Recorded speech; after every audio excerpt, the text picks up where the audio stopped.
Hey everybody, today we are going to answer a question that we get quite often, which is what things do we miss the most about living in America now that we're living in Denmark? It's been about 7 years that we've been living in Denmark, and there are all kinds of things that we miss. So one of the first ones is something that's quite obvious, because I think most people go through it. Even when they're traveling, they tend to miss their familiar brands and foods that they love. For example, I'm wearing a t-shirt from my favorite cheesesteak place in my hometown of Philadelphia, De Alessandro's, and that's something that I immensely miss while I'm living in Denmark, as well as a lot of other popular brands and foods that I can't get here. As you famously said on TV once, you would murder someone for a good cheesesteak. That's true. No, but it's true. Like, we do miss those things when we go back home. And it's funny that the things that we miss most when we go back home, it's not the gourmet things, it's the cheesesteak, the local pizza place, it's the local sports bar in my hometown that makes the best chicken tenders in the world. That's what we miss. And along with that, the other thing we miss with that is just the portions. It was funny, we were recently back home in the US, and for breakfast, the portions that we got for our French toast was enough to feed a family of 5.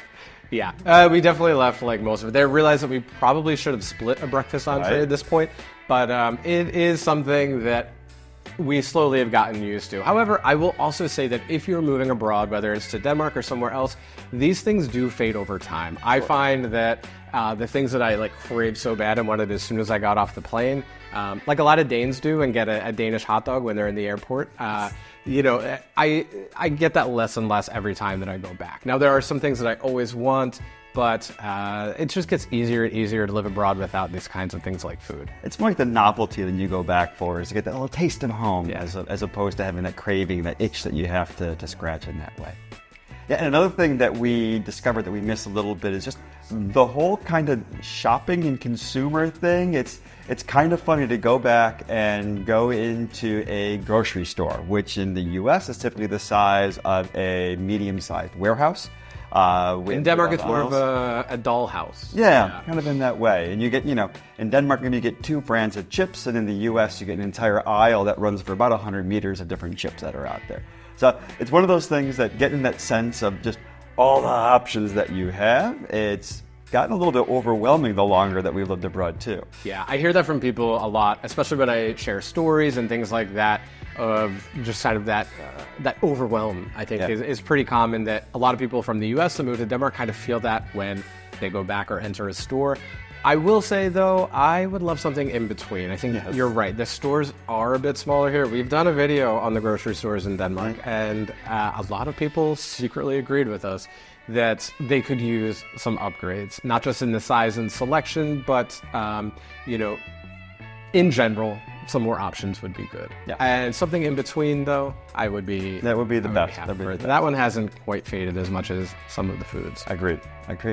Another thing that I will say I miss about the US is sort of some of the lifestyle and culture things. Mm-hmm. And what I mean by that is, one example, like sports and entertainment. It is a bit harder for us to keep up with the sports culture and the types of sports that we like to watch in the US because they're not as popular here in Denmark. And it can be harder, whether it's, say, obviously ones like American football, but even things like basketball are not as popular here. It's a little bit harder to watch.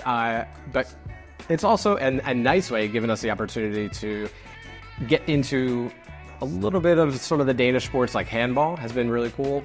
Getting to support the Danish national team in football, aka soccer, to Americans that are watching has been a nice change. But, I do still miss kind of that feeling of waking up on a Sunday in the NFL season and going to watch American football all day at a pub.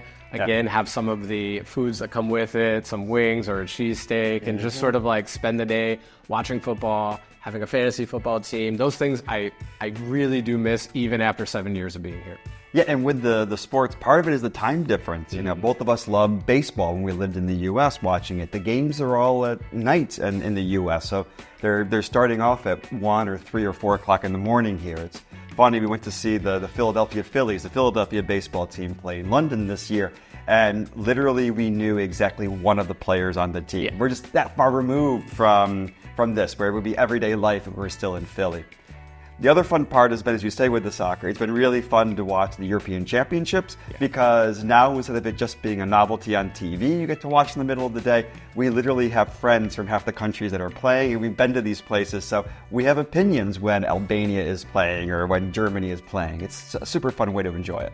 Yeah, it's super nice, and I do think that the time difference is one of the things that just makes it the most difficult with American football. For example, I know you can't relate to this, but my team has played in the Super Bowl twice, and it's harder even for Super Bowl to stay up and watch. Oh, yeah. In fact, I went back to Philadelphia to watch the year that we won the Super Bowl, and maybe one day you'll get to do that. Maybe one day I'll get to go see my Buffalo Bills win a Super Bowl as well. We can hope.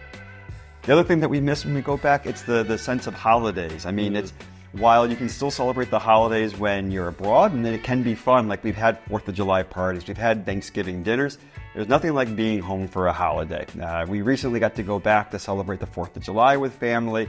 It's a different experience when you're doing it at home with the fireworks all around you, the family around the campfire, having beers and hot dogs. It was just a fantastic way to do it. Yeah, and it can be fun also here. You know what? That's also one of the nice things is on the flip side of this is getting to sort of experience some Danish national holidays or having friends from other places in the world that celebrate their national day. You know, getting to celebrate with Norwegian friends in May, for example. Like This can be a really neat experience that you would not have had in the U.S. But I do certainly still miss sort of that backyard barbecue that we would have on July 4th, or some of the Thanksgiving traditions, of course, too. One of the other things that we miss is some of the conveniences that the U.S. has. You know, for example, little things like being able to just order an Uber on the fly and being able to have it show up in a couple minutes. That's something you can't do in Denmark in the same way. You know, the fact that a lot of establishments are open 24/7, so you have options beyond, say, 7-Eleven to get food in the middle of the night when you're out with friends. So these sorts of little things are just ones that you kind of get back to the U.S. and it's like, it is really convenient, a lot of stuff that we have here. And it's just something that obviously we've gotten used to.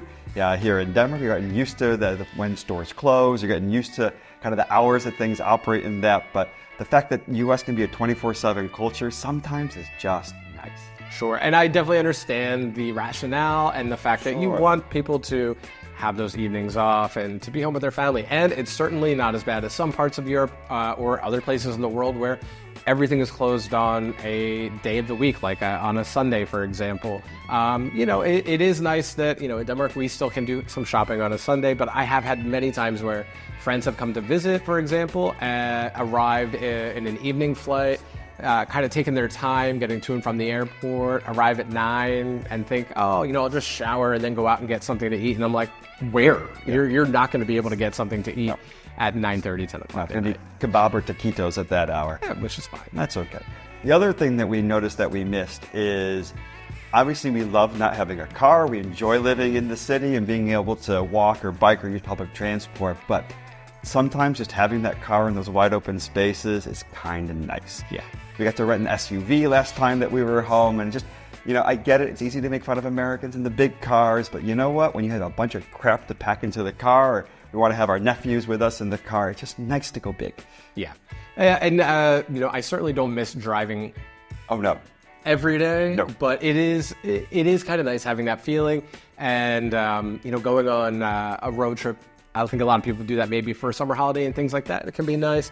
I don't miss sitting in traffic, but again, something in between is something nice about it. Yeah. It is funny because on our trip, you know, one part of our leg we had a nice 4-hour drive, wide open spaces, flying, listening to good music. Other way, nothing but traffic. It took us twice as long as it should have, and that's when I realized how much I hate driving again. So, you know what, as you say, somewhere in between, not so bad. Yeah, and as you mentioned, putting on music, that's something that can also be something we miss occasionally, is sort of having like the certain shows or news and media that are a little bit harder to get, or maybe you have to listen to it streamed instead of watching it. You know, it can be easy to feel a little bit detached from, say, American media or American news. Sure. It's not always bad. Sometimes you need that media break, but you know, it's something that you sort of don't realize is missing, and then you are all of a sudden like, wow, I kind of would like to watch 2020 or something. I don't know. And I think with that too, something that was fun is, obviously when we read the news about America back home, it's generally national news. So going back to our hometowns and getting to see the local news and hear about what's happening in Syracuse, that's something that makes the national news all the time sitting over here. It doesn't make the New York Times, headlines that come through. So it's kind of neat to hear what's going on in your hometown. It's always good to get that sense of what's happening. Yeah, well, your mom usually gives us good updates. She does give good updates. That's usually about what's happening around the neighbors and the local bunco group and everything else. But that also leads sort of in that that aspect of keeping up with the neighbors and things like that is I sometimes miss socializing in sort of like the American way. And I know that that's not something that's universally popular, but I do kind of miss the openness, the willingness to just, be comfortable having a surface level conversation with somebody that you don't know super well. I don't necessarily mean strangers on the street. And again, nobody goes up to strangers in the US and just talks to them on the street. I don't know why people act like that's something that happens. There's a bunch of TV shows that are like that, Yeah, maybe, I guess. Nobody does that. But in reality, though, it's common that maybe a neighbor, somebody that you don't know super well, you can just have a short little conversation with them, or like that barista you see on your morning commute when you stop for your coffee every day. You do have a little more of an exchange, and that's nice. And I do sometimes miss that way that people socialize. It's kind of just, I miss being understood socially. Of course. And I think sometimes being an American here in Denmark, and maybe just being an American abroad, period, you have these realizations that, kind of everything you do is under a microscope or scrutinized as, or maybe judged a little bit. And I kind of miss just being, and, getting off of the plane and being in the US. It's really nice to just sort of understand that everything I do is understood and taken for what it is, and nobody's making assumptions or judgments. Sure, and also it's kind of the normal. It's the in-between in that way.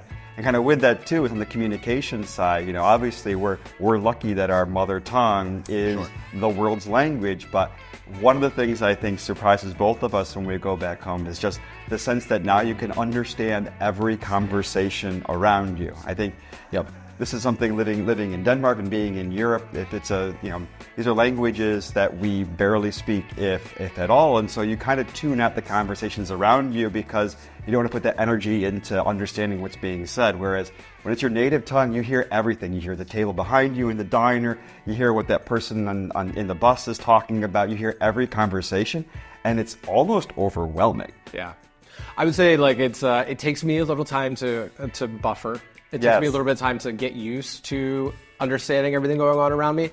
And it takes me a little time for sort of my vocabulary to come back because I do speak differently. I speak in more simple terms when I'm speaking to non-native speakers or those who wouldn't understand every reference that I have.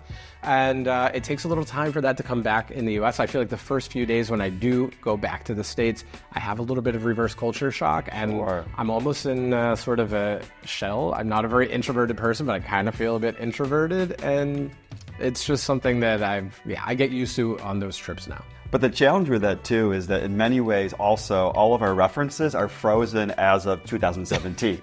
So there's a lot of things that have happened in the last 7 years that everybody just kind of talks about because it's in the zeitgeist.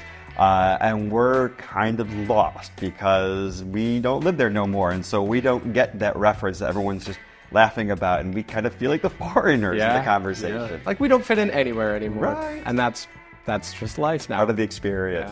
Yeah. A very obvious thing that we miss, we already talked about food, but the other two F's that we very much miss are friends and family, of course. So obviously being away from family, we don't even have to tell anybody who's living abroad or has done it before or is thinking about doing it, that's something that you will or do miss. Being around your friends and family is really important, and it's different. However, I think it's something that we really relish because now when we are around our friends and family, it tends to be that we're with them for like a week or 2 weeks straight. And we don't often have that kind of frequency of seeing everybody, or we're actually sharing a home with them, back living with family for the week that we're back and visiting. And that's something that we very rarely would do when we lived in the US. So, it just looks a little bit different, but of course, is something that we miss. Of course, like you miss the fact that we see our nephew and niece growing up. We only see them in 6-month spurts, and we kind of miss that in between time. So every time it's a huge change when we see them as they're growing up. But you're right, the intensity is different. Where if say I was living in Philly still and going to visit my family, my parents back in Syracuse, like I might stay with them, but I'd be with my friends, I'd be out, I'd be doing this, and so I'd see them a little bit. But now when we go back, like it's that intensity because this is your chance to see them for 6 months, and so you want to spend every moment with them hanging out, and so it's a different experience that you have in there. But definitely that's a tough one. It's always important to find ways to stay connected back home with FaceTime. I'll be honest with you, I look at people that say have been in Denmark for say 20 years. And I think about how much more difficult it had to be for them in a time before FaceTime, before you had all the social media pieces that keep tabs on what people are doing in their lives. Like that was a much harder move over here in say the early 2000s than we've had right now. Yeah, absolutely. And often it makes me think of people in our family. Your grandparents came over, from Italy.